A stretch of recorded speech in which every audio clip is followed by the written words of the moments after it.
Baik, selamat pagi semuanya. Kali ini kita akan belajar tentang materi di bab yang pertama, yaitu induksi matematika. Di mana nanti materi prasyarat yang saya berikan itu adalah pola bilangan. Materi pokoknya itu nanti adalah yang pertama notasi sigma, di mana notasi sigma ini memiliki rumus U1 ditambah U2 tambah U3 tambah dan seterusnya tambah UN kurang 1 tambah UN sama dengan sigma I sama dengan 1 sampai dengan N UI. Kemudian nanti materi yang berikutnya adalah induksi matematika, di mana di dalam induksi matematika kita akan belajar tentang pernyataan matematis berupa barisan, berupa ketidaksamaan, dan berupa keterbagian. Baik, silakan mulai saja ya untuk masuk kita ke materi prasyarat dulu. Materi prasyarat ini penting sekali kita pelajari untuk mendukung di materi pokok nantinya ya. Baik. Untuk pola bilangan sendiri sudah pernah kalian pelajari di SMP kelas 8. Ya, ini kita hanya mengulang sekilas saja agar kalian menjadi terbiasa dalam menentukan rumusnya sub ke N ya. Yang pertama, saya bahaskan pola bilangan ganjil, di mana di sini saya berikan nokta-nokta atau ya berbentuk titik-titik seperti ini. U1 ya, sudah pernah dengar U1 suku pertama, U2 suku kedua, U3 suku ketiga, dan U4 suku keempat. Ya, ini banyaknya nokta 1 ya, 3, 5, dan 7. Kita lihat, perhatikan pola di sini antara 1 ke 3 ini prosesnya ditambah dengan 2. 3 ke 5 juga prosesnya sama, ditambah dengan 2. 5 ke 7 ditambah dengan 2. Karena selalu ditambah dengan 2, maka dalam menentukan rumus suku ke N-nya itu kita buat menjadi UN sama dengan 2 kali N ya, karena selalu bertambah dengan 2. Oke, coba kita substitusi N-nya sama dengan 1. Berarti sini U1 ya, sama dengan 2 kali 1.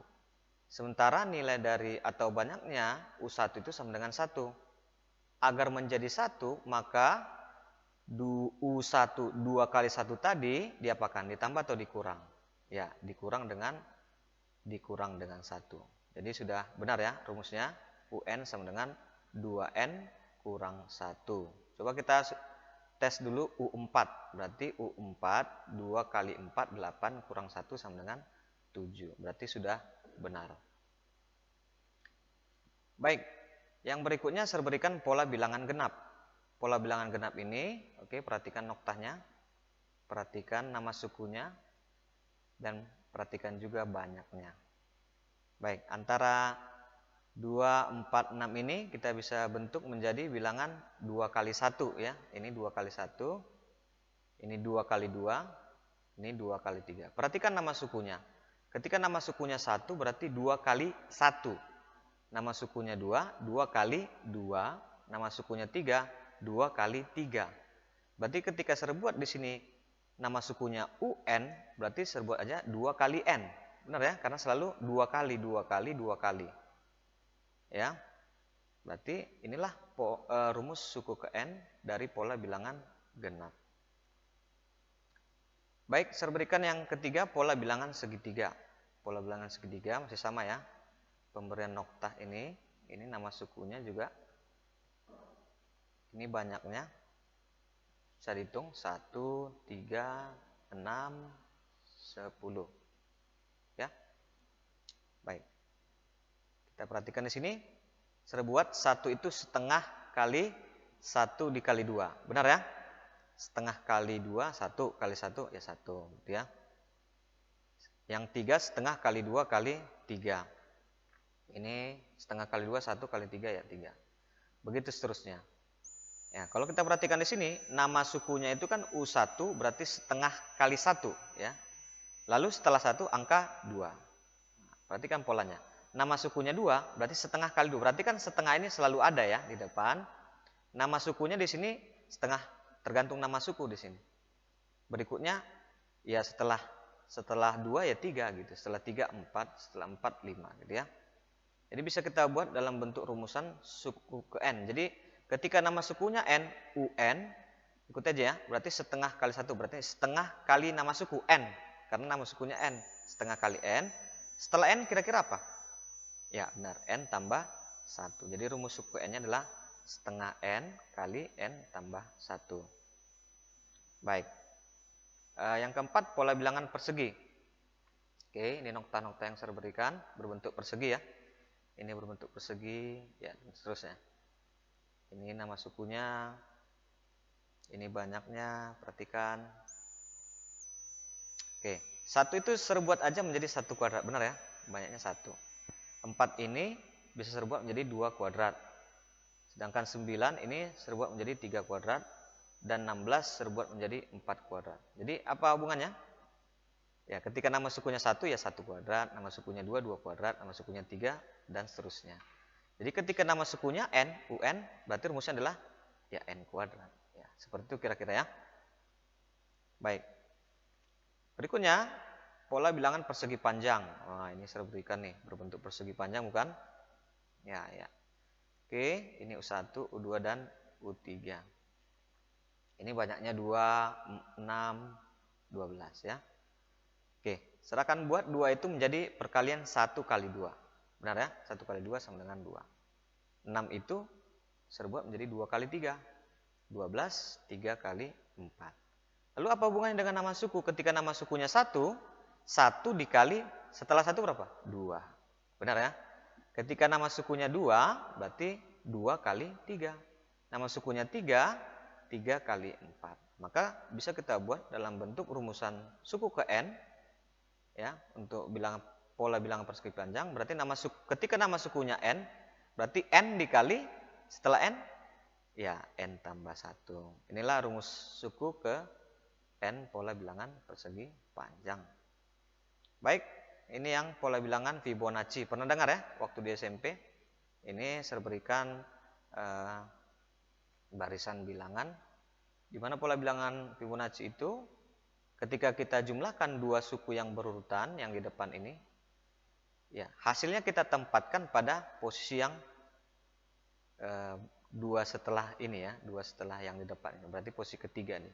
Jadi 1 tambah 1 ya sama dengan 2, begitu seterusnya. 1 tambah 2 sama dengan 3, 2 tambah 3 sama dengan 5. Yang penting 2 suku sebelumnya dijumlahkan, itulah posisi yang berikutnya gitu ya. 3 tambah 5 8 ya, 5 tambah 8 ya seterusnya nah sama dengan 13 ya. Jadi rumus sukunya apa, Sir? Rumus sukunya adalah UN sama dengan UN kurang 1 tambah UN kurang 2. Coba kita tes ya. Sir minta suku ke 5, 1 2 3 4 5 ya. U5 sama dengan U5 kurang 1 berarti U4 ditambah U3. Berarti U4-nya 3, U3-nya 2, tambahkan sama dengan 5. Inilah rumus suku ke n dari pola bilangan Fibonacci. Baik, itu dia penjelasan Sir untuk materi prasyaratnya.